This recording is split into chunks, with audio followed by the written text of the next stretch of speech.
Good afternoon, everyone. Cathedral-like silence in anticipation of our event, which is great. So welcome.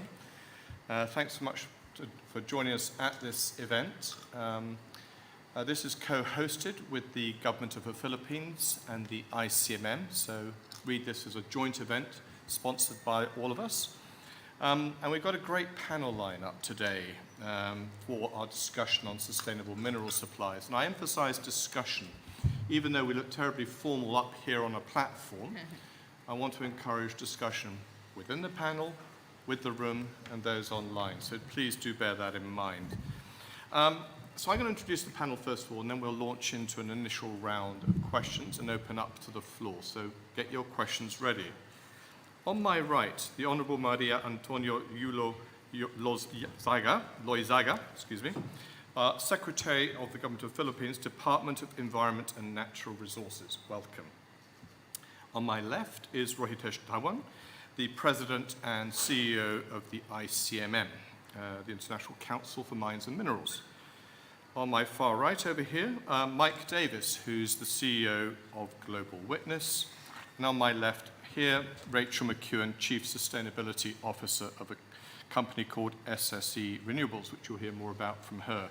So a panel that combines experience across different sectors and with a wide range of experience. I'm sure we're going to have a stimulating discussion. So the context for our session today. We all know how critical the mining sector is to a transition to a low-carbon economy. A number of panels here at the COP, perhaps not enough, have been discussing the critical importance of minerals to a sustainable energy transition. And I'm not going to rehearse all the numbers about why it's so significant and why the quantum increase is so massive. I think you know those numbers. But we do know that in order to keep global warming below 2 degrees, we need a fourfold increase in the supply of minerals for for clean energy technologies over the next 2 decades. So in this context, mineral-rich countries have an absolutely critical role to play in that transition and the fight against climate change. Growing minerals demands brings obvious opportunities. It brings investments, creates jobs, it puts more money into public services and improves infrastructure. That's all the good things that can be brought from this transition. But there are also a number of risks at the same time. As we've seen in the past with mineral booms, it can generate instability economically. It can be a source of corruption and of environmental and social harms. So we believe that good governance and multi-stakeholder collaboration and community engagement are integral to a successful transition in which the world can meet the energy transition's minerals demand and advance efforts to combat climate change at the same time. So that's our context for this panel. I'm going to now jump into the discussion by posing the first question to the Honourable Minister concerning your own government's commitments and engagement. You are, in the Philippines, of course, a major producer of minerals and have been for some time. And the demand is going to increase exponentially for your country. So in the light of that booming demand, what do you think are the key opportunities for your country looking ahead? Well, thank you very much, Mark. Let me just say and start out by saying that we are grateful to the Department of Finance, who've actually led the Department of Environment and Natural Resources to this discussion. The EITI discussion has been with the DOF since the previous administration, and we've confirmed that we are continuing to be members of the EITI with the Secretary of Finance confirming that personally.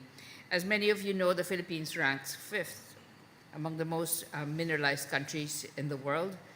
Nickel, of course, is one of our strong mineral deposits and is a key ingredient to electrical vehicles, battery storage technologies, and of course, sustaining the shift towards more sustainable power systems. Copper is also one of the essential minerals to conduction and to storage systems, as well as the construction of infrastructure, turbines and such, and of course, EVs as well. Here's where we see a great opportunity for responsibly and strategically managing the energy transition if we can explore, develop, supply, and process minerals to meet the potential for the country and then address the demand of the rest of the world. I should say that we work very closely with the Department of Energy in this light. The Department of Energy in the Philippines has a renewable energy roadmap, and therefore our own resources are being managed and triggered in terms of their use according to this roadmap for the renewable energy shift for the country as well. With transparency, we would like to highlight that not only are the fiscal and regulatory systems a priority, but also the critical social and environmental commitments that must come with extraction. Alongside the transparency, we are here not to say that it's just not a goal in itself, that in fact we're here to make sure that the benefits of mining really redound to the benefits to all, rather than just certain players in the sector. We feel that it can unlock greater investment opportunities for downstream processing, for example. And here we are to actually say that EITI, we feel, is instrumental and has been instrumental in developing what we are calling a natural resource database, as well as investing in our digitalization and in our permitting processes so that they can in fact be more transparent than they are. What is important to us is this whole process becomes more climate and disaster risk sensitive, and that will entail collaboration across sectors and of course with scientists and the academia as well. And we would hope that our release of the transparency initiative, not just for minerals, but for water and forest lands as well, will actually aid us in managing this whole journey together towards resilience and sustainability. Just, if I can just close with two initiatives. The first one has to do with a new approach that we are taking in processing mining applications. We are piloting what we're calling a negotiated sustainability and resilience agreement, which actually goes beyond compliance to the existing environmental certification and clearance processes. And we have now piloted with 3 mining companies, a gold mine in the north, a copper mine in central Visayas, and a nickel mine in the west of the Philippines, wherein they have undergone a process that leads us to targets in phasing in renewable energy, in putting new community resilience indicators into the process, and biodiversity enhancement and protection as well, beyond compliance. So we are also monitoring the inclusion of women and working to address other social and environmental conditions of the artisanal and small-scale mining sector, which we feel is critical in terms of bringing the whole resilience and climate risk treatment to this whole sector together. So as well as the fiscal and regulatory, we are looking very closely at all. And Thank you, Secretary Loyzaga. If I can just ask you. I'll lead by a personal view, and that is that there are times when the political leadership doesn't represent the real leadership in the community. And so the outreach to the informal social structure and the informal power structure is extremely important. So you might have to go beyond what you see as the mayor, the vice mayor, the local leaders, and address social capital and trust in the community in order to address what are their real needs, and therefore tailor the approaches to community resilience accordingly. Thanks so much. Ro, turning to you now, with a global perspective, what do you think are some of the big obstacles that the sector might face in achieving this great vision for escalating minerals demand? Mark, why are you making me talk about obstacles? It's such a difficult but place where there are so many things to say and we can get caught up in them. I will do justice to it by telling you what I think the big obstacles are, but let me also, if you'll allow me, talk about some of the great opportunities. So, obstacles, fundamentally, I think we face a situation where the industry does not enjoy the broad-based trust of society to operate in the interests of society. Now, that should not be a controversial thing to say, and there's plenty of evidence to back that up, but maybe the industry might be expected to simply talk our game up and say, well, those stupid people, if they didn't know that their metals in their iPhone came from mining, now that they works, it doesn't, because people may have either had direct experiences, indirect experiences, or heard stories from people about the negative consequences of mining, some of which may not be entirely true. But the surest way to get somebody to not change their mind is to tell them they're stupid for believing what they believe. Instead, it would be far more productive for us to reflect on what has caused that impression on people and to take bold action, especially collectively through ICMM, that allows people to believe in a different future. Skeptically, admittedly, because why would they believe you when the past isn't all rosy, but certainly there is opportunity and an ability to give people a vision and a hope for a different future. So, Mark, why am I saying this? I'm saying this because ultimately, one of the biggest constraints to our growing production at the rate that we're going to need it is the acceptance of mining in places where it happens. In the past, we've talked about this as a social license to operate, but that comes into sharp focus today when you're talking about opening tens, hundreds, possibly thousands new mines in the future. And so that would be the overall frame, but within that, Mark, there will be specific challenges around, for example, procedures and processes that we follow to ensure that every step is taken to obtain consent of local communities that's free, prior, and informed. You would talk about how we can mine in a way that doesn't make the nature crisis worse. We need to know how we do it while minimizing scope 1 and 2 greenhouse gas emissions, but also allowing companies to play a proactive role in reducing scope 3 emissions. Diversity, equity, and inclusion in our industry. I told you shouldn't get me to talk about obstacles, but here's a reason for hope, Mark. A reason for hope is that we have seen plenty of examples of mining in the 21st century and in the 20th century which demonstrate that it's possible to mine in harmony with nature and in a way that supports the communities to live the lives that they want to lead, not the lives that we think they should lead. And I'll just name a couple of examples, not because they're entirely representative, but because I think they give you a good sense. I had the good fortune recently of visiting the opening of one of the few large copper projects that has come online in the last few years. And that's the Quebrada Blanca 2 project from Teck Resources, and I see our friends from Teck are here. The thing you need to know about QB2 is that it's the first project in Chile, in that part of Chile, to have had an agreement with the indigenous community, not because it was required, but because Teck felt that was the right thing to do. I'm confident, and maybe Scott will tell us otherwise, that that would have added time and complexity to the project, but Teck chose to do it because it's the right way to develop a mining project. And I think that gives us a blueprint for what the future may look like. Our friends from Anglo American are here. If anybody knows the story of Quellaveco, the large copper project in Peru, which took 2 decades to develop, probably the best example of taking the time to understand people's concerns in order to make sure that we address them fully. Our friends from Glencore are here.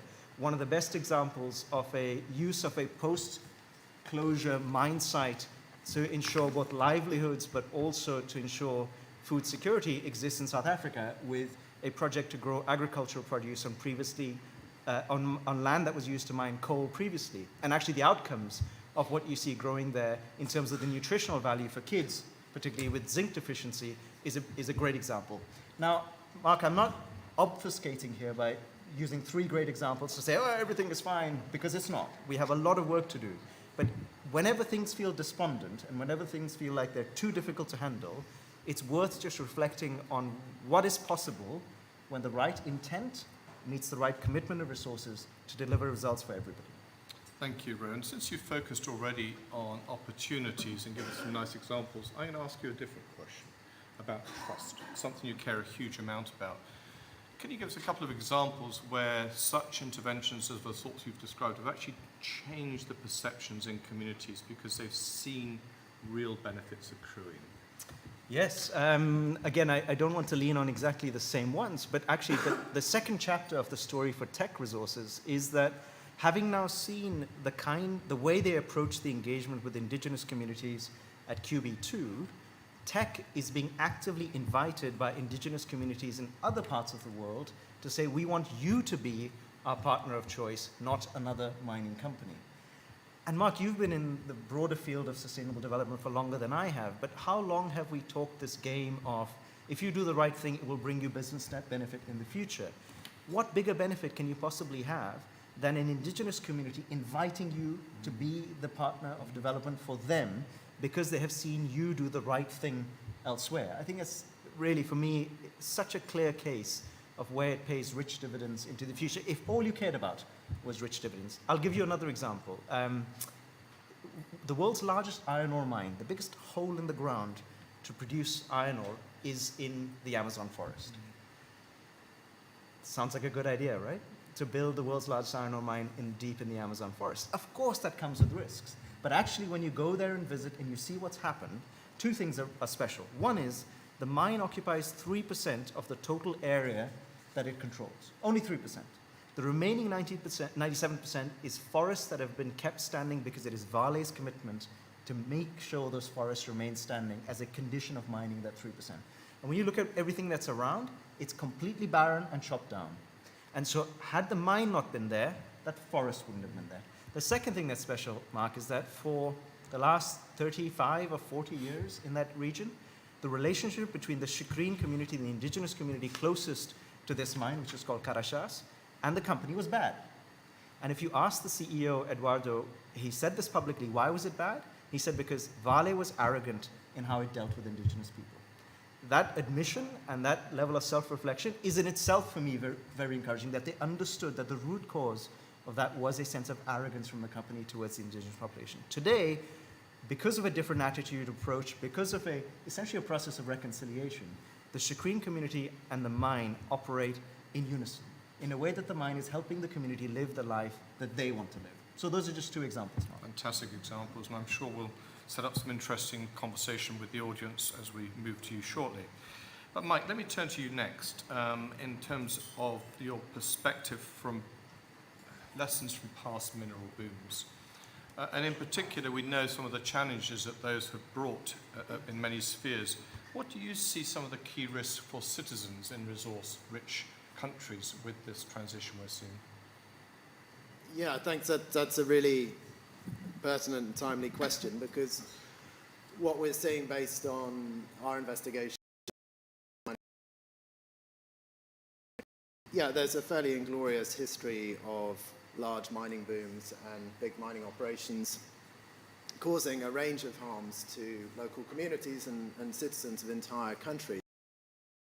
Corruption, conflict financing, environmental pollution, and so on. And those are still very much present and live risks as we look at this new minerals boom, with unfortunately quite a lot of points of continuity. To give you a couple of examples, we did some investigations a few years back in cobalt mines.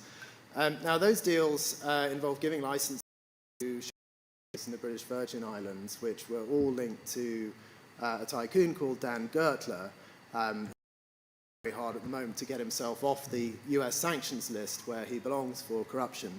And that cost the Congolese state about $1.36 billion, which is roughly double the annual health and education budget combined.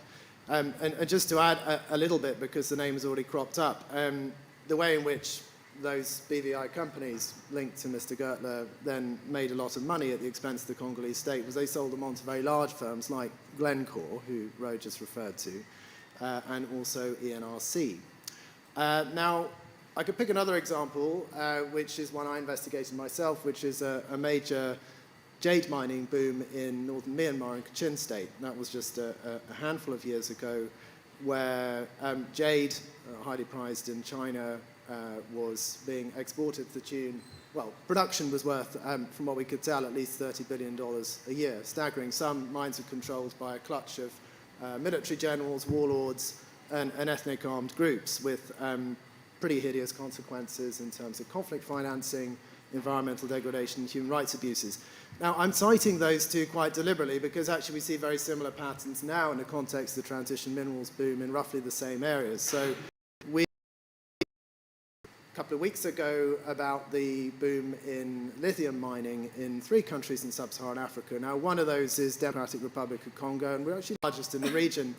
And unfortunately, a very familiar pattern. We're actually sci-fi films because he seems to have named the shell company after a planet featured in the Star Wars franchise, which seems to have acquired about $28 million in assets as a consequence of brokering deals, but otherwise doing very little. And the reason I mentioned northern Myanmar, Kachin state, is because we've also quite recently been doing some investigations into the mining of rare earths there. So this is metals like dysprosium and terbium, and it's actually going on in more or less exactly the same areas. It's just probably a couple of 100 miles to the east, an area controlled by a warlord who's actually part of the military junta chain of command, somebody we've investigated for illegal logging, jade mining deals, and now this over about 20 years. Now this time around, the guy has really hit the jackpot because the area that he controls is called Special Region 1, has become the main source for these materials globally because we need them for clean tech. We need these metals for permanent magnets in particular, which in turn go into turbines for wind generators, and mine shafts, literally scrambles for minerals, is now in a sense repeating, or it's gaining new momentum for renewables, which as an organization we entirely support. But the point I want to connect to is that we have to ensure, all of us here, everybody working on this, primarily governments, that this is part of a genuinely just transition. Because if we allow this minerals boom notionally for all the right reasons in terms of addressing the existential risks of climate change, to come with it hideous consequences for the producer countries, which once again we all expect to just churn out these materials and mop up the nasty side effects, then we're going to have a transition which is very unjust. We may have a decarbonisation divide where more advanced economies, where I dare say most of us in this room come from, do the right thing, get to give themselves a pat on the back, made a green transition, do so but in a way which actually deepens patterns of colonial exploitation and inequity globally, which is the wrong thing to do, and would also bring a very strong element of instability into the entire transition proposition. So we don't want to strike an overly negative note either. We are a climate organisation, we support a green transition, but we believe it's absolutely essential that the lessons are learned from very recent history to make sure that the same mistakes are not made all over again. Thank you, Mike. In light of that, what would be the demands you would have in your organisation of both governments and companies to ensure that some of the challenges and malpractices you've identified can be addressed and overcome?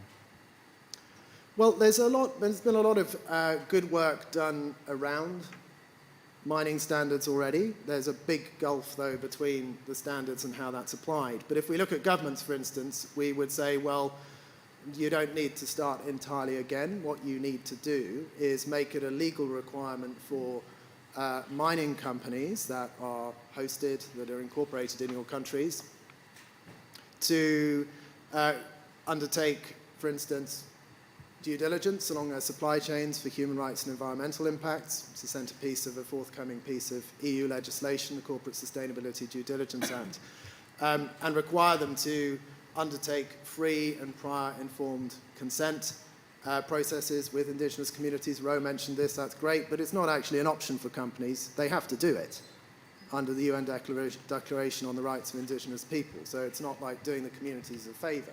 This is already a UN standard. And then, of course, thinking about what your initiative has led on, Mark, the standards relating to transparency so that people can be confident that deals are being done in at least a moderately fair way. So we're talking about transparency in the way in which revenues are paid, contract disclosure, beneficial ownership, totally crucial. We've seen so many cases where huge mining deals involve entire countries getting ripped off because the money goes to some shell company wrapped up in a secrecy jurisdiction. But there's something else for governments too, as many of them, particularly the likes of the EU and the US, shape up to develop what they describe as partnerships with producer countries, typically in the global south, is that those have got to be genuinely equitable, not just the wrapper, not just the language. And actually this connects to a point which the Secretary of the Department of Environment mentioned in passing, which is the industrialization, the job creation, the technology transfer for the producer countries. We have to end this practice of just extracting and taking away and perhaps handing over some revenues that actually we know full well are probably going to get ripped off and not fully benefit the citizens of the country concerned. That just has to stop. That just has to stop. So these partnerships have to be about a genuine technology transfer. Now, what about companies? Well, a lot of it's the same because companies actually know what they're supposed to be doing already. They don't optionally talk to indigenous people and get their consent. They have to do it according to a UN standard. They also have to be being transparent about who they pay and how, about beneficial ownership, about contract disclosure. Now, that's under the provisions of the EITI, but big aspects of that are already baked into laws in the US and the EU. They know this. And when it comes to supply chains, there's pretty good standards out there already. Some of them are in law, again, notably in the EU, Conflict Minerals Act, similar provisions in the US. There's the OECD standards on responsible management of supply chain for minerals. There's also the OECD multinational enterprise guidelines, which have recently been updated. So we would say to the companies, you know what you're supposed to do it. Now, when it comes to perhaps new initiatives, additional debates and standard setting, which is required around critical minerals, please recognize you don't hold the pen. It's not up to you guys to write these standards. You might have slicker PR teams. You might feel that you can get access to policymakers quicker than the citizens whose mining operations, who are going to be affected by the mining operations. But just have a bit of self-awareness. You don't have a legitimate right to write the standards. And please, please, please don't invent parallel processes which are actually designed to distract from and dilute existing and robust standards, whether that's ones on corruption like EITI or others relating to community engagement like the IRMA standards. We will be watching. Thanks. Thank you very much, Mike. And Rachel, let me turn to you as a representative of a leading renewable energy company. Rachel, what are the key sustainability risks that you see in your mineral supply chains? Okay, thank you very much. And I'm ever so grateful to being invited to come along to this because we're at the very far end of all of this. We are a million miles away from the miners, literally and figuratively. But there's actually a couple of things. I have another hat that I wear. So my day job is working for quite a large energy company that is headquartered in Scotland, you might tell. We're actually involved in all parts of the renewable industry or energy industry. We transmit electricity, we distribute it, and we generate it from lots of things. So we were a generator of electricity from coal. We closed our last coal plant 4 years ago. So what we are, I sometimes describe us as a brilliant example of a transition in action. So, and it's an almighty transition. So when I started doing this job 10 years ago, our Scope 1 emissions were 25 million tonnes. That meant we represented 4% of the UK's territorial emissions. That is enormous. Last year, we had reduced that by 75%. We're now down to 6 million tonnes, and we've got an SBTI target to get it down to 2.5 in 2030. All being well, we're going to make that. So we're at the front line, and it is literally a transition. Now, there's another hat I wear, which I think is relevant for this. I've been on the Scottish Government's Just Transition Commission for the last 5 years, and the Commission believes very strongly that what we need to do is to bring about this shift from high carbon activity to low carbon activity in a way that is fair for working people, communities, and consumers too. But they're also clear that success is not, do we get oil and gas workers in the North Sea into jobs in renewables on the back of exploitation or minerals that have been mined without FPIC principles. So that is understood in little Scotland, if you know what I mean. We understand that that's important. The question for a company like us is, and how on earth do you do that with credibility? And those frameworks that have been set out that Mike mentioned, obviously that's what guides decent companies in these efforts. Your question, though, was what are the risks? So it's true, we face a multitude of social and environmental risks as we are developing great big transmission infrastructure and great big wind farms. And that can be everything from the human rights on the vessels that support our industry to the environmental impacts of seabirds and marine mammals. And when it comes to critical minerals, we are beginning to learn that actually there are some great big risks in there already. In particular, the ones that we have been able, so we spot it in two ways. We very helpfully get whistleblow and we'll get told. And one of the places you might not have expected that we are getting that from is actually from our investors. There's some great efforts and they're letting us know where there are issues. But we're obviously finding it because we go looking. So those frameworks tell you what to do. You need to do your due diligence, you need to spot it. So we know, for example, that the human rights risks associated with polysilicon are really quite eye-watering. And also we have learnt that it's quite hard to manage that. But it doesn't mean to say that you can't try and there aren't things that we can do. Excellent. Thanks so much, Rachel.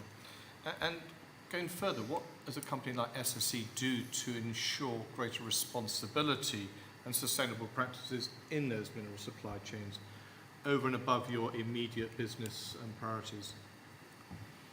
So I think we've learned that we need help.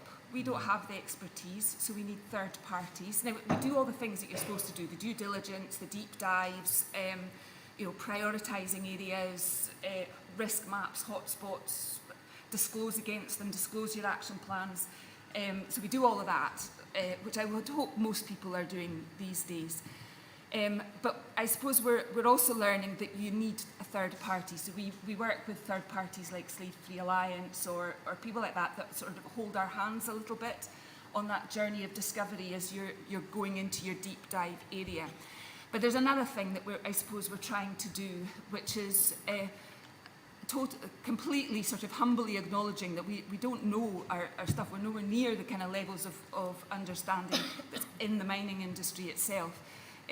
But what we are trying to do is to work very closely with our OEM. So sometimes I think, we're investing £40 billion sterling to 2031 in infrastructure and wind farms. We are buying a lot of stuff, basically, and we go to what I sometimes describe as reassuringly expensive equipment. This is sophisticated technology from a very mature supply chain, which is our first tier companies. Now, we've kind of clubbed together with them because we all know we're not going to achieve this on our own. We have to do these things collaboratively. So straight after this, we're having a little round table to try and expose some of these middle companies to these debates and to understand. So, because I suppose eventually what we want, what would be sort of utopia here is that we would know, as the end user operator of energy assets and generator, that we know that gram of cobalt was mined under free, prior informed consent principles. That's what we want. The problem is that the how is actually quite hard, but just because it's hard doesn't mean to say that we don't give it a really good shot. Thanks so much, and especially to hear about that really innovative way of encouraging whistleblowers from the investor community. That's quite novel. It's also worth saying, Rachel, that SSE Renewables is one of the group of 3 companies that signed up already for the call to action on improved accountability and transparency in the renewable energy sector that we launched here at COP this week. So thank you for that leadership too.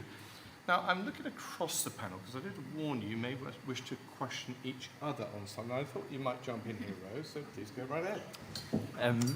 Mike, I mean, the stories you tell are gut-wrenching, really, and I think you've drawn our awareness to the fact that we would be mistaken to think that they're a relic of a kind of past that we can all forget and move on with because it happens still today.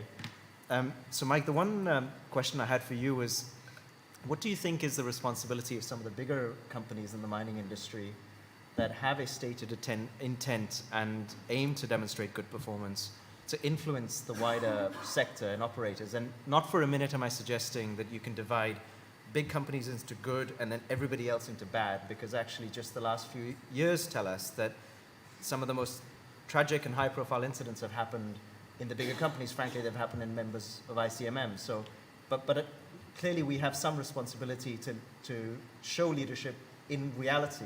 But what can we do to influence the wider industry? And Mike, just before you answer the reason I asked this question, because it drives the point home for me massively, is we like to say that in ICMM we cover 1/3 of the global mining industry. We have 24 companies. They're the largest companies in the world.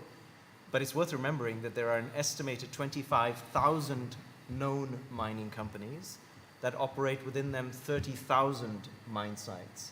And so the realities for people on the ground are influenced by a very, very large number of companies that certainly the group of the bigger companies that are represented in ICMM don't touch. And sorry, Mike, this is drawing out into such a long question because I've just thought of one other thing I wanted to maybe get your perspective on, but others may be interested in this too. because of that very wide spread of companies in the industry, we've been actively thinking about what we can do to influence and shape. And one of the ways I think we move to a better future is if there are standards that you've already referenced that are then widely adopted by the wider industry without having barriers to entry for people to adopt those standards. And I say that as the owner of one of those standards, that there is a barrier to entry for, in the sense that nobody can just, smaller companies aren't members of ICMM, so they don't adopt the standard. Of course, it's available for people to adopt. But a couple of weeks ago, some people may have heard that we are undergoing an effort to consolidate our standard with 3 other major standards, because we've heard from everybody that having a fewer number of responsible mining standards would be a good thing. So we're working towards that goal of having a standard that brings together the best of the 4 that currently exist, together with our friends from IRMA that are here that you've already mentioned as another great standard, to provide people with the option of a couple of really good standards that everybody can adopt. But Mike, maybe you'll tell us, is that enough? What else do we need to be doing? Mike, before you respond, in Europe, a number of people play a game at Christmas where the receiver of the question then gets a chance to ask one back. So bear this in mind. Yeah, thank you, Ro, for the question. I run the risk of being a bit repetitive because I think that what leading mining companies could be doing is making sure that at all times they abide by the internationally recognized standards that are already out there. So we've, between us, referenced free, prior and informed consent a few times. That is set out by a UN convention. That's a red line. It's not optional. We have the EITI standards, which cover transparency relating to contracts and revenues and also beneficial ownership, and we have elements of that which are actually baked into laws in the EU and the US.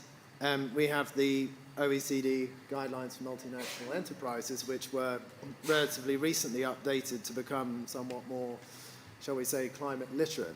Now, these don't cover everything, but those are a pretty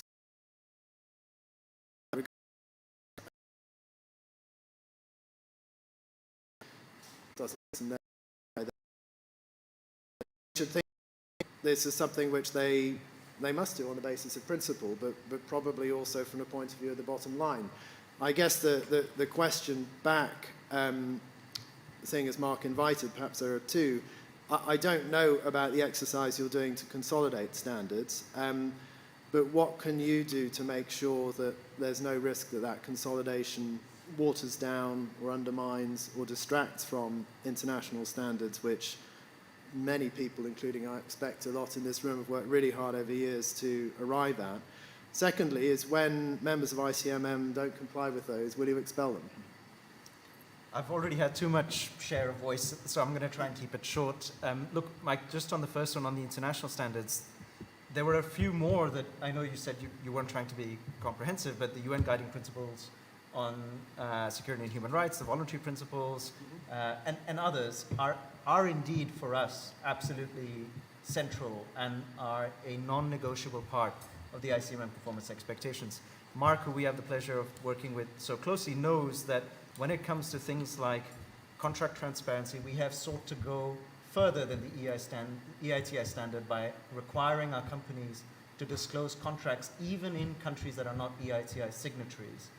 On tax transparency, again, as Mark knows, we took a step that I hope will spread to other sectors too, to report tax payments on a country-by-country basis starting next year. And so I fully agree with you, Mike, that having these international standards as core to responsible operations is absolutely essential. And in the effort of consolidation, it really would be a tragedy if we were to use it as an opportunity to water down standards that, as you say, everybody's worked so hard to maintain. So I suppose at this point I have nothing more than my word to give you that that's not what we're about. But you will be able to see the proof in the pudding next year when we put out a draft for consultation. And of course I have an open invitation to anybody who, if you think that that effort has led to a watering down of existing standards, that is the time to absolutely call us out on it. And there will be multiple rounds of public consultation before we seek to finalize the standard. Mike, your second question about whether we expel companies who do not fulfill the ICMM performance expectations is one that we've actually grappled with for a very long time. And I'm going to give you an unsatisfactory answer, which is backed by the reality that in the past we have not asked companies to leave ICMM even when they have faced pretty significant disasters and tragedies like the Brumadinho tragedy, for example. And it's based on a view of the world that says that if there is intent on the part of the company and on the rest of the group to use that as an opportunity to learn, then we as a voluntary group of companies that are trying to raise the standards for ourselves are better served by using that opportunity for learning as opposed to us taking punitive action. Now, in saying that, Mike, I fully accept that that can and should be criticized as possibly being too weak, but we've never suggested that the ICMM badge is almost a sort of badge of good performance, or this is a kind of talisman that you do the right thing. It's actually more of a learning environment where people try and push each other to be better. And when bad things happen is often the best opportunity to try and learn. But I recognize that some people may see that as a cop-out to say, well, actually, you're not holding your members to account. But that's certainly the philosophy behind why we do what we do. Excellent. Yes, exactly. Yes. Indeed. You know, please. I do have a question for the rest of the panel, including yourself, Mark. So most of the countries that are mineral rich happen to also be developing countries. And these are countries that actually need the kind of assistance and technical capacity building to actually make them, adaptive to climate change and also transition away from fossil fuels. So what can corporations and groups like EITI and yourself, Mark, really advise developing countries, since they are the ones who are in most need of adaptation finance? They are the ones who are in most need of transition away from fossil fuels. And that's the support that they would need from the rest of the world, particularly the developed world. And they also hold, ironically, the natural resources and mineral resources needed for the global transition towards renewable energy. I'll start. In an evidence piece that we put together and published very recently on the renewable energy sector, some of the examples that come to mind of bad practice actually come from OECD countries. If you look at the market for wind energy in Sicily and how the subsidies were garnered by mafia organizations, that's one such example. And also the recent example in Portugal around contracts concerning lithium. These are on our doorstep, and lessons need to be learned here in the OECD, in the consumer and partly producing countries too. On a positive note, though, I think there is a recognition increasingly amongst the international development agencies that experience of actually doing this well must be widely shared. It's no longer a case of just project finance, but actually learning some of the best practices, both from the corporate world and from government interventions that can be shared. So that sort of know-how from best practice, I think, has to be front and center of doing that. But I'm sure other panelists may also have a perspective on this. I don't have a particularly informed perspective from a developing world viewpoint. However, we do have 75 years experience of extracting energy from wind and rain. So one of the competitive advantages that Scotland has is world-class precipitation. So the hydroelectricity schemes of the 1940s and 50s and how they were developed, I suppose, with consent with the local community. But one of the things on onshore wind, and we've got 15 years of experience of onshore wind, one of the honourable features of that industry is a reasonably generous community benefit. And so quite a reasonably large amount of money goes to local communities. But the next phase of this is more empowering for local communities, which is basically around shared ownership. And we've got a couple of examples so Europe's largest onshore wind farm by the amount of production is on Shetland, one of the Northern Isles. And that was established as a joint venture, 50-50 between the company and the community. Now, when it came to, because you can imagine the amount of capital, I mean, that's £800 million of capital, so it's a very, very big project. What they did was they got bought out, so they backed out just at the point when there's risks, because communities shouldn't be taking those types of risks. But it means that they've got a slice of the action. And I suppose wind, rain, it's a natural resource. It's a bit like, the things that we're mining from the ground. Who does that actually belong to? you know. So it's a principle about sharing that. So that's the only sort of contribution I've got really to that point. It's a great contribution. And Rachel, in the interest of asking a question of your fellow panellists, anything you would like to pose? Yes. So ICMM is not a badge of honour. It's an industry group. I understand that. We're part of industry groups. And I also understand the dilemma that you've got, because I sometimes see, I'm not looking for suppliers not to work with. I'm looking for suppliers to be really good, to give us all the information. You know, so I've had these issues over years on everything from taxes and wages, basically. So, but do we need a badge of honour? So I'm involved, I'm on the board of an organisation called the Fair Tax Mark. So this is absolutely about tax transparency, maybe quite eye-watering transparency for some, and obviously that's country by country reporting. We think that's, as a company, we think that's really, really important, especially when you're using natural resources. So now that badge of honour is tough to get, and it's maybe why there's only 100 or so got it. But should there be a badge of honour? Because I would love one, you know, if I knew that that was there. And I think that's very much the direction of travel, Rachel, is to from mine site all the way through to what ends up at your doorstep as a wind turbine. And so that traceability work is now happening. It's not yet as widespread as it should be. And the work I described around the consolidation of standards is designed to get to a place where you can then have traceability all the way through. You can trust and be able to make your own decisions on.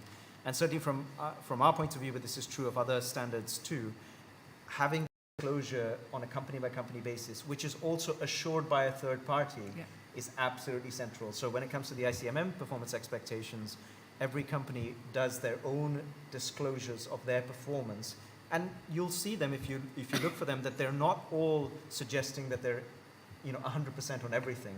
But where there are gaps, companies explain why there are gaps and what they're doing to fix them, and then that information is third-party assured. So it's the sort of next best thing to having. So it's comply or explain, basically. Essentially, which is then assured by a third party, so you can trust the information that you're seeing. Well, what a pleasure it is to be a moderator when the panel asks the questions as well. And Could I? And add other questions in. Mike. Sorry, I wanted to add to the discussion about, prompted by the question from the Secretary from the Department of Environment about what producer countries could do.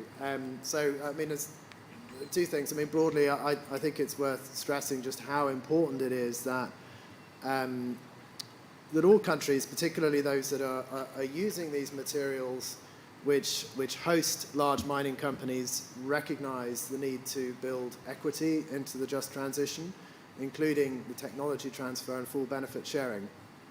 But there's something else which I wanted to ask, actually, and it's prompted by what Rachel was just saying about community beneficiation and empowerment.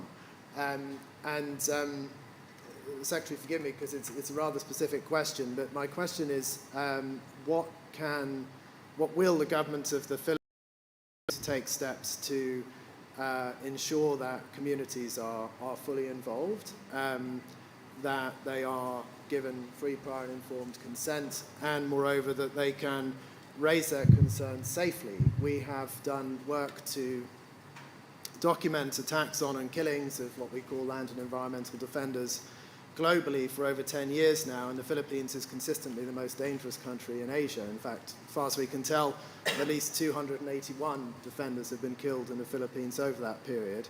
1/3 of them in the context of disputes which they've had with mining companies.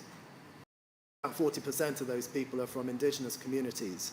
And you mentioned earlier the set-piece nickel mining projects, and of course, the Philippines is a country which is going to be increasingly sought out as a producer of nickel. The early signs, though, are not particularly encouraging. We recently published a case study from Sibuyan Island in the north of the Philippines, where there's a nickel mine project going on there. Communities were not informed. They only found out about it by accident, a slip of the tongue of one of the people involved in the project. And since that got going, the local community leaders who have raised objections to this, like, for instance, Rodrigo Galashia, have been criminalized and threatened. So the question is, what will the government do to ensure that there's also an end to this red tagging practice, which is very prevalent in the Philippines, where people who raise questions about extractive projects are branded as affiliates of communist organizations? Thank you. Well, thanks for that question, Mark. And let me just say that all the cases that you've mentioned, I think a few fairly recent ones, have been part of a history that we, in fact, are trying to address. The Department of We do respect the FPIC process, and that is being administered by a National Commission on Indigenous Peoples. On the particular Rodney Galicia is actually here and is part of a consultative process that we are actually undertaking even today. And so I think at this point, what we are trying to do is open our doors to direct consultation. The idea that the mining sector is a dangerous sector, I think, is part of a perception that has been developed over the years because of the practices of certain parties in particular. In terms of the red tagging situation, that is a policy that is a carryover from the previous administration. It's being closely reviewed now, and we are in the process of actually consulting about this. And so there are active steps to actually take all of these concerns into consideration. Let me just say that under this administration, it's a very clear and very rational understanding of the need to actually understand the inextricable link between climate change, between biodiversity, between human development, and of course the needs of a growing and developing country. And this is where we're undergoing a process of evaluation and consultation. My door has been open since I have started my administration. Parties like Rodney have been on the pavement, have been in my office, and we continue to actually dialogue with them. So I think what we're trying to do at this point is balance what would be the priorities of ourselves as a developing country. Let me just say, mining contributes 1%, if at all 1%, to our national GDP. And we are among the highest mineralized countries in the world. So at this point, it is imperative for us, working with organizations and groups such as perhaps ICMM and of course EITI, that we strengthen our institutional capacities to have accountability and transparency part of that agenda moving forward. So thanks for that question. Well, thank you, panel. I think we've got off to an excellent start with lots of good questions. And also the other pleasure about being a moderator is when three of the panelists talk all about our work in such glowing terms at the EITI. One additional point to what Rose said about the 24 ICMM members. In all 57 EITI reporting countries, all mining companies above a certain size must report against the EITI. So the universe of reporting in the mining sector is far bigger. What it doesn't pick up is the tiny companies. The most difficult ones to penetrate with the sorts of principles that we put forward are those which do not like having a light shined on their activities. And that's part of the problem area, those who are involved in potentially smuggling from the mines, or in terms of not sharing any information about their ownership structures, or being involved in opaque transactions.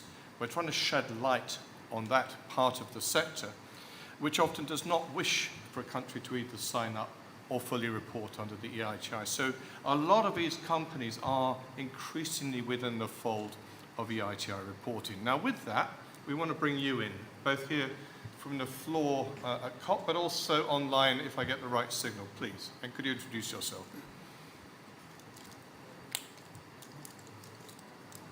Could we have some mics, please?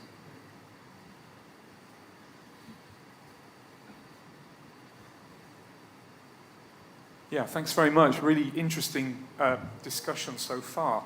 I'm Richard Harrington from the Natural History Museum in London, and I'm looking after an initiative we have resourcing the green economy.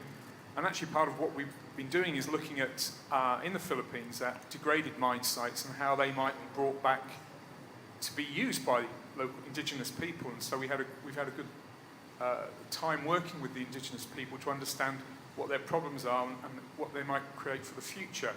And in that regard, I wondered how much of the ideas about the total natural capital of sites, that mineral wealth is a temporary, it's a temporary intervention, mining, to get those minerals out.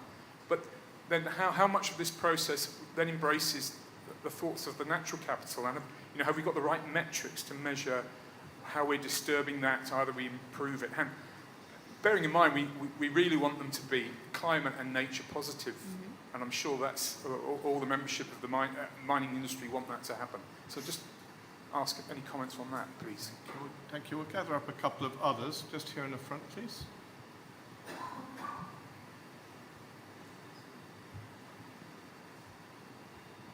Thank you. Thank you guys all for your words. I'm Ovia. I'm a student at Swarthmore College. And specifically, thank you to Mr. Davis for even bringing up Indigenous people in this conversation. I think he was the only one who said that, and so that's really important. I think it was talked about that it's very important for the countries that are being extracted from to make somewhat of a profit from mining, but I also think it's also important for the Indigenous communities and local communities to also be making a profit. So I think my question is basically from an economic standpoint, how important is it to be actually employing people of these communities, as well as making sure that they're receiving the benefits from it as well? Thank you. Thank you for that question. Gentleman over here.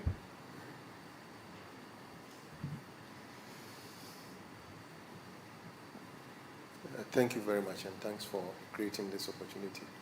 My name is Dennis from the Natural Resource Governance Institute, based in Ghana. Two questions, really. The first has to do with the issue Mark just raised, the very last comments you raised around smuggling, and largely I'm broadening it to cover the small-scale mining sector. I know the EITI is doing a bit of work in some countries like Ghana to cover small-scale mining, but generally, what framework do you see that would address some of the huge challenges we have with small-scale mining, especially the differences in reporting of exports and what is actually declared in destination countries like China or Dubai or some other countries where these minerals are usually exported to? And the second really has to do with the critical minerals contracts that are being signed recently. What do you consider to be good terms within the fiscal frameworks of these new contracts that would generate value for these countries? Sometimes we just see enhanced royalty rates. We see a bit of carried interest that the countries are even unable to claim. But these kinds of terms are sort of highlighted as success stories in the critical mineral space, and which we are not sure how it will end up compared to other traditional minerals like gold and others. We'll take one more question in this round over here.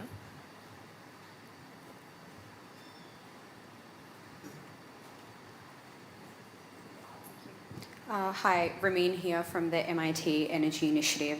So at COP, we've been seeing the Just Transition Work Program developing, and a conversation is happening about the green transition needing to take into the account developing countries' needs for sustained economic development and growth. And so in relation to the growth of critical minerals industries in many developing economies, how do we balance the need for, I guess, the rapid nature of the transition, but ensuring that these communities are going on after those resources have been extracted? And also, what is the role of development in terms of material resources, whether it be financing, capability? How do we actually hold those to account?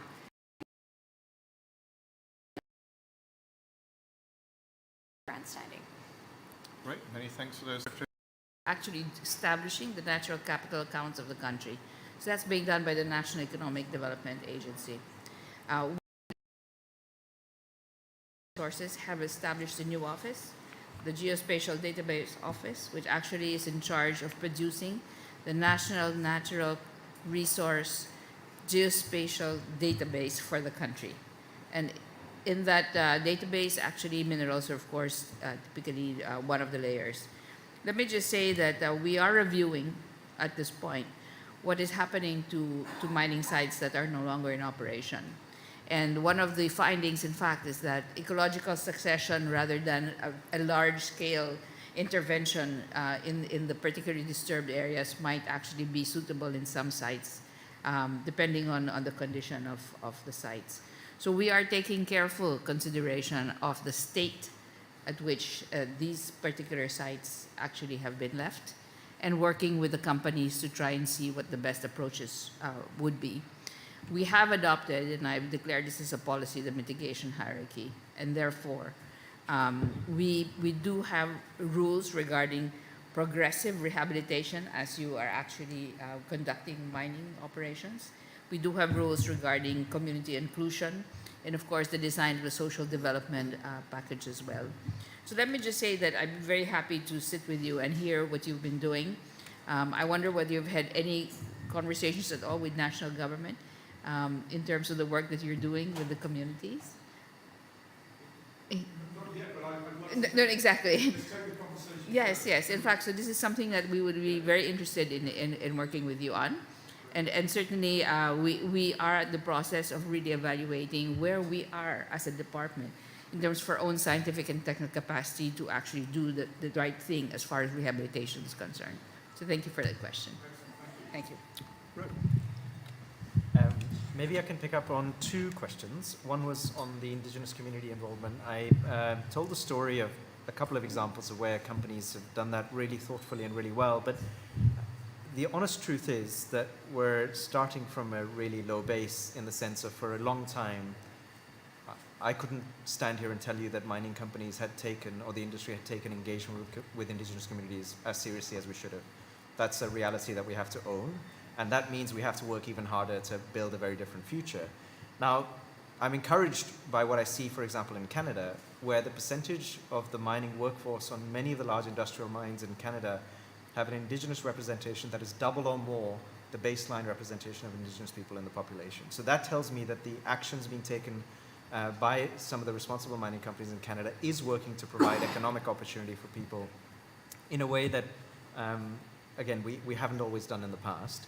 And another great story, I think, which gives us hope is the kind of conversation you're now having with the likes of the First Nations Major Projects Coalition in Canada, which is bringing together indigenous communities to do exactly what you're saying, to make sure that they have a stake in development of mining on their lands. And some of the conversations that are happening are where indigenous communities are saying, well, actually, can you mine slower for longer? Because that's much more in harmony with the way we would think about our communities and lives. And if you could change your financial models to make that work, that would go a long way to demonstrating a sense of equity, not just in the financial sense, but that you actually can care about what's important to us together with what's important to you. That's not going to fix a much more structural issue where we haven't done a very good job as an industry engaging with indigenous people, but I think it's moving in a positive direction. If I could just pick up the question on the role of developed countries vis-a-vis developing countries and answer it in a slightly counterintuitive way, but it's something that gets me hot under the collar, so I want to say it out, which is, you know, in this job we get to experience mining in many different parts of the world, and I'm worried about when I go to places like Canada, Australia, the US and Europe, and I hear some of the language there, it makes me really worried, because I'm hearing people, including some from the industry, saying, these critical minerals, right, come and buy them from us, not from those dirty, dark places in Africa. Please don't do that, you know, you should buy them from us because we're the good countries. And just think about what that feels to somebody who's been told, you can't mine your coal anymore because that's going to make the problem of climate change worse. Of course it is, so you shouldn't do that. And by the way, we're not really going to let you mine your copper anyway because we're going to try and extract it from the developed world. I mean, how is that in any way a reasonable conversation for people in the North to be having? And I can understand from their point of view, they might be saying, well, we want to grow our own economies, fine. But actually, if we're going to put justice and equity at the heart of climate negotiations and the just transition, I don't think there's a place for that type of language. And, or thinking, because language is a reflection of thinking. And it's a little bit of the same with the circular economy, because if you're not careful, what you end up saying is that Europe and the US and the developed world has a stock of minerals that already exist that are then going to be recycled and reused, which is a very good thing, because that means we have to extract less. But if this is a once-in-a-generation opportunity to lift people out of poverty in developing countries through supplying critical minerals, then can we at least have some sort of sense that any primary production that is coming we're seeking to make sure there's opportunities for the developing world to provide those. So not an answer to what you're saying, but just maybe more of a concern about perhaps these principles of justice and equity not yet being grounded in the conversation around, particularly in the global north. Thank you very much. Mike. Thank you.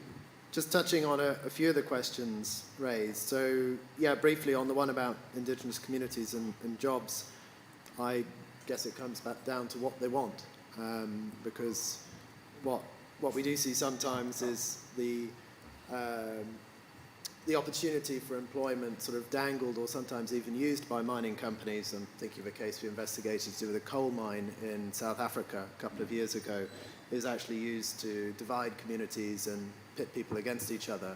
So it really has to be, as you were saying, going back to that principle of free, prior and informed consent. On the point raised about smuggling and small-scale mining, yeah, I mean, this is always has to be part of the discussion.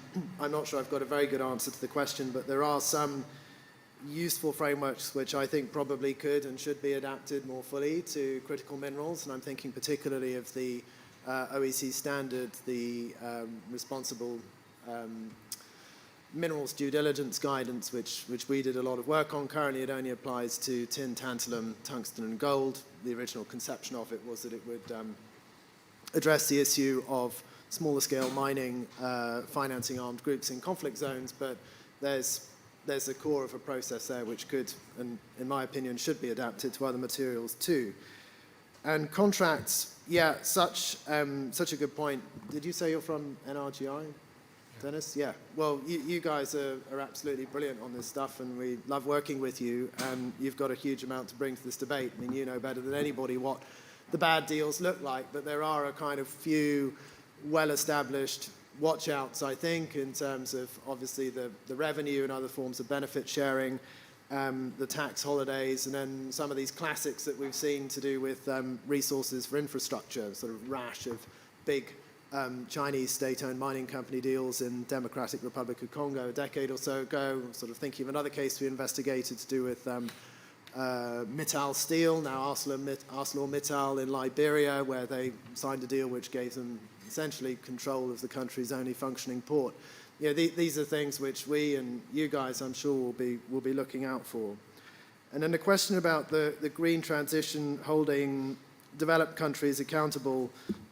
Yeah, this is so important because, you know, we're seeing overtly and probably covertly various efforts, initiatives being developed at the moment to try and ensure that, for instance, the EU or the US has control of critical mineral supplies in the face of what they see as them losing out to China and Chinese interests. Now, some of this is a bit visible, like sort of EU's Critical Raw Materials Act, and some of it we're seeing shades of in terms of US initiatives to do with sourcing materials from DRC and Zambia, for instance. It needs a huge amount of scrutiny to make sure that those deals are fair and equitable, and as a basis for ensuring that the governments of the consumer countries are going to make sure that those standards, which we've touched on, not comprehensively, through this discussion, are applied at all times. So scrutiny from NGOs, from journalists, maybe from academics and scholars as well. And yeah, I'll leave it there. Yeah, I just want to make a couple of comments, mainly on the question from MIT on the just transition. So when you think of just transition principles, we sort of in Scotland, what we had thought quite deeply about is that this isn't just about predicting and preventing future injustices. Actually, there are some pretty almighty existing injustices that links to your next question, which was about speed. How do you balance the speed? And I do hear climate activists being deeply concerned about this. So, okay, so we've got to fix social issues and get to net zero from my sector by 2035, for example. But we are seeing examples of where, in the absence of a just transition strategy or a strategy at a country level that thinks through the social consequences and the social dependency, so that what happens is that the brakes are put on to some of those climate actions. So the truth is we don't have a choice. We do have to marry together with it. And justice than all that happens, and I've seen it, seen it in the UK, that the commitments on some of the climate things slow down. So, yeah, that's my contribution. Thank you very much. And Dennis, you asked a question about the artisanal mining sector. As we all know, it's one of the hardest parts of the sector to enumerate. There's many estimates of the very significant proportion of populations working in that sector, but none of them have very, very strong foundation. So there's a real data paucity problem. And I think we need more creative ways of capturing diverse data sources, including census materials, to try and get a much better handle on the size and significance of the sector in so many countries, because we know it dominates parts of the mining industry in large numbers of countries and regions. Just take gold in West Africa as one example, and parts of South America. What I do know is that some companies in the sector are taking efforts themselves, because of course they purchase from small-scale providers. So they can be part of the solution, both in terms of enumeration, but also improving the quality of contracts and safety, health and safety. There's some increasingly good examples of how that's been done, but it's happening too slowly. And the risk, of course, is the escalating demand for critical minerals could impact adversely on that sector, where it's often individuals or small numbers of people, not always under the fairest terms, and certainly not under the safest terms, being forced to mine those resources. So it's a really important part of the sector that needs more attention. Let me conclude, because we don't have time for another round of questions. We had a very good debate in the panel and some really good questions from the floor. So I'm going to look for some commonalities here. And I saw 3 commonalities. One is a recognition that the minerals boom we're experiencing has to demonstrate how it's going to benefit producer countries and the citizens of those countries. And with that, the importance of building trust among citizens, finding ways to engage rather than purely consult, a refrain we heard row a lot in Australia from especially Indigenous community representatives. Stop consulting, engage us more.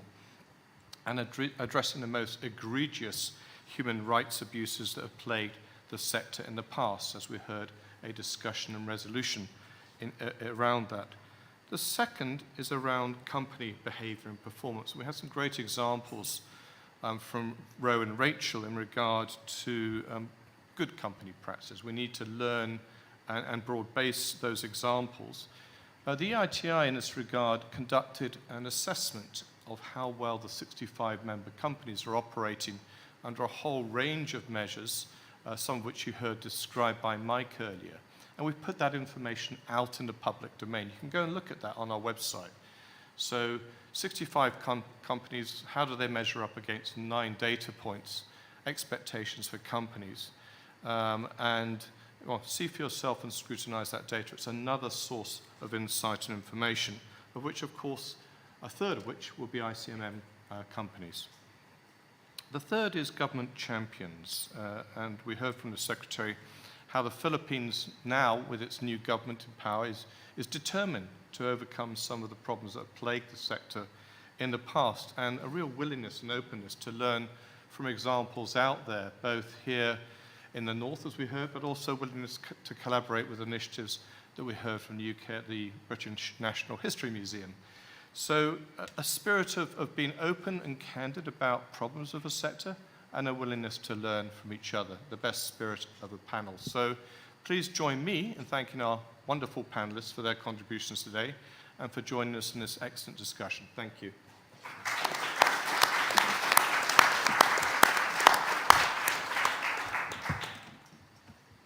Thank you, Mark. Thank you. If you are interested, and I know it's this is, we just released this. It shows you the direction we're going with the energy transition. If you'd like a copy, please. Otherwise, I'll have it on the phone. If you'd rather not carry it. You sure? Yes. Thank you so much. Thank you.